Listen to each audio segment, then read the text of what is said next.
Alright guys, this girl's getting a pink kayak. Spoiled, that's all I can say. You know the vibes. Ew, hey, we need to clean it. Oh yeah, that's for $50 is not bad. You think it's gonna fit me and you? Yeah. You wanna try right now? Put it on the floor. You know the vibe. You know it had to be pink, babe. Yep.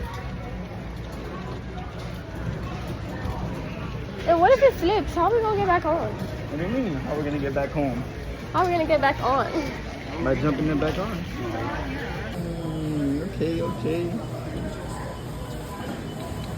I see you. Guys, we paid 25 buckaroonies. This girl happy as fuck.